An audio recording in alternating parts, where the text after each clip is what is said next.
I'm now reconfigured, and this being Pennsylvania, as I stood beside the road for 5 minutes, like moving the camera, I had multiple people pull up and ask if I need any help. Gonna wait for the traffic to clear here, and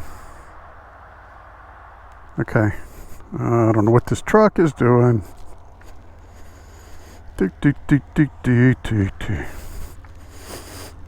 Oh!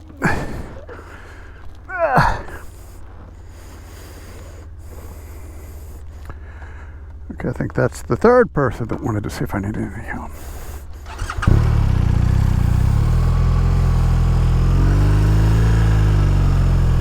And we're off with the helmet mount.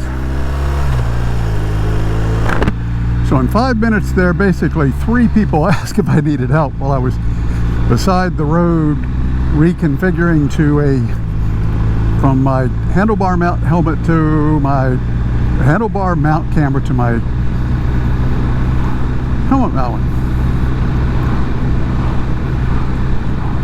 I suspect the photography's gonna be better, but I'm kind of having the same issue that I had yesterday, and that just the wind resistance on that camera up on the top of my helmet is a little uncomfortable. A dilemma I have is that a lot of people use a chin mount for the camera on the chin of their helmet, and I actually bought one of those when I first got the camera, but then it occurred to me that with the windshield on this bike, it would be really hard to make the helmet, the chin mount work, because it's going to be, even at the lowest setting, you're going to have the windshield in the picture. So that's why I went for the mount up on top of the helmet, which I think gives better footage, but it does, you know, just the, even though the camera's not huge, just the wind hitting that, and I mean, I'm going 62 miles an hour now, would wear my neck out after a while. So I think what I'm gonna have to do is to do just fairly short helmet mounted shots.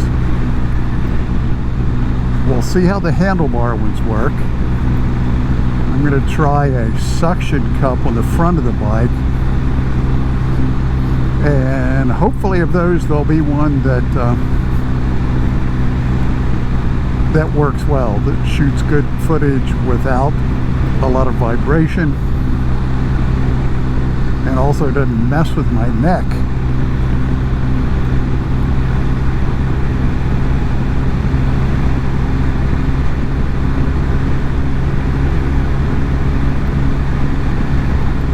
You see the little parking areas off to the side. This forest is also state game land, so a lot of people hunt here, you know, in the fall.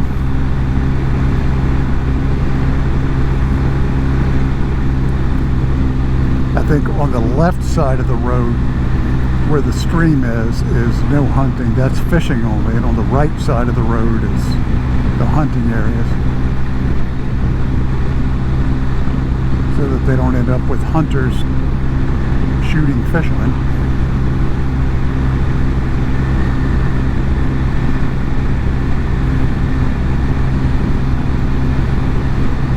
Just for reference, I'm cruising at 68 now in 5th gear.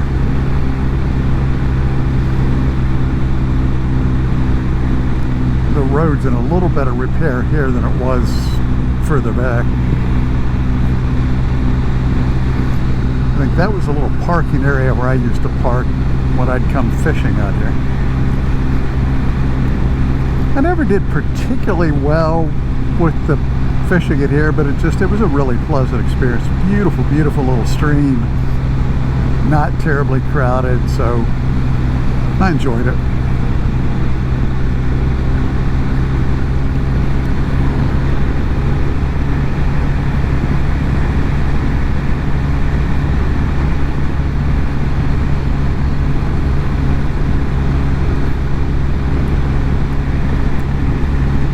Eventually, when I pop out of the woods, I'll find somewhere else to park, and take the camera off, because I probably will get on the interstate to get back to Carlisle. It's almost 5 o'clock now, and I need to get back and take Jake to the dog park, and I certainly don't want to be on the interstate with this camera on top of my helmet. That would rip my head off.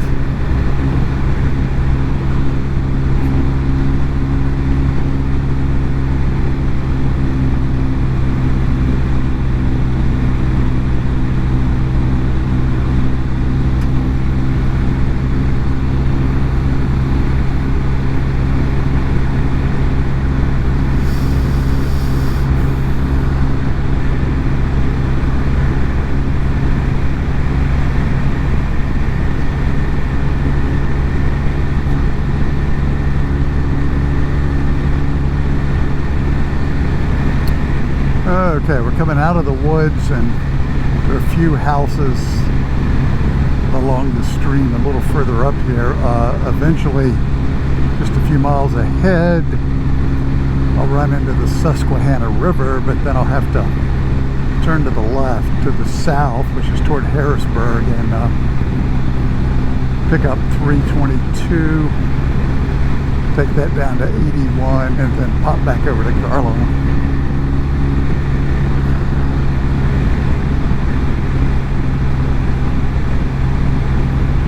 The trip odometer saying that I've ridden about 75 miles so far on this particular trip, which is just a short after work trip. So it'll be, by the time I get home, it'll be probably 120 or something like that.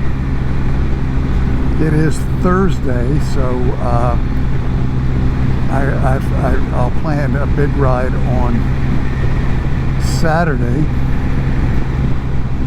and I just found out that Jane isn't coming back from Myrtle Beach on Saturday, which she was supposed to, so I may be on my own Sunday and go get in a ride that day as well. So this could potentially be a 500 or 600 mile weekend.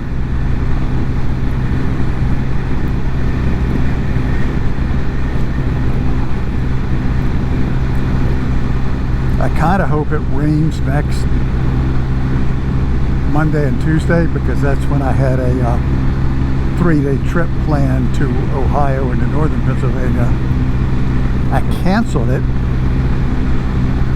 but if it's rainy, then that will make me feel that canceling it was justified.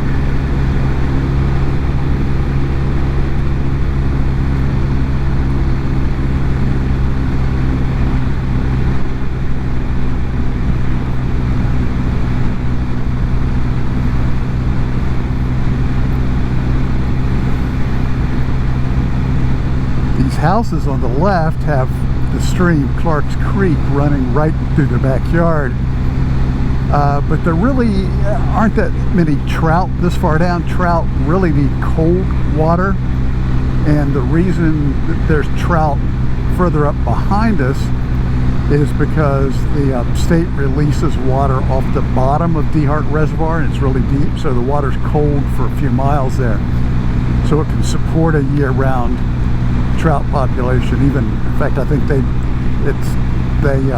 spawn in those streams. But in a lot of Pennsylvania streams, unless they're spring fed, they're not cold enough to support trout year round. So some of the smaller streams, what will happen is the state will stock a bunch of trout in the spring. People will catch most of them, but there won't be that many holdovers because the water will just simply get too warm for them over the summer. But this creek here is one that actually does have a sustaining population. Should have pulled off right there. That would have been a good place to pull this helmet off. What I need is a road off to the right that's level. This one ain't too level. I shouldn't have that much trouble finding a place up here. I mean, the best thing is if I can find a business or a church or something like that that actually has a paved parking lot, but a lot of the places where I ride, there aren't any. Even if there's the occasional church, a lot of times they'll have, their old churches will have gravel parking lots.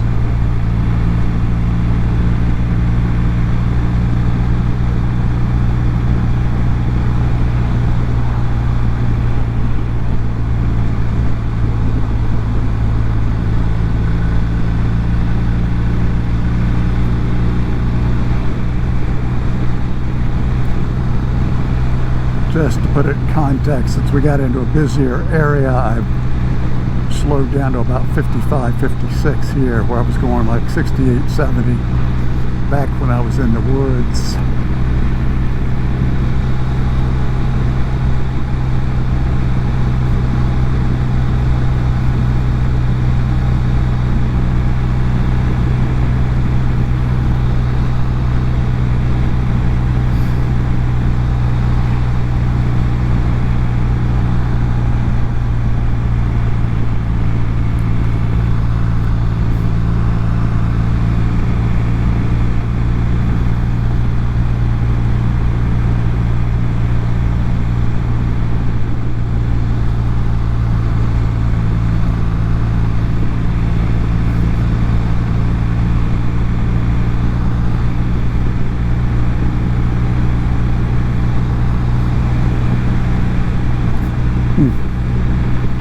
Little bump there.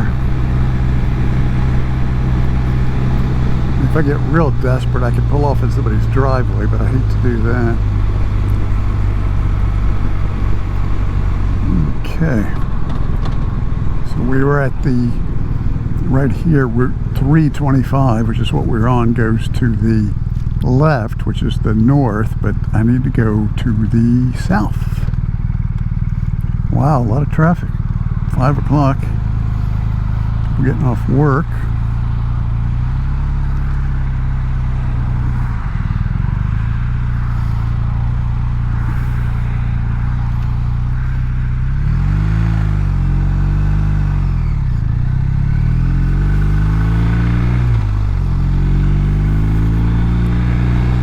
If I remember correctly, I haven't been out this way for a while. There's some like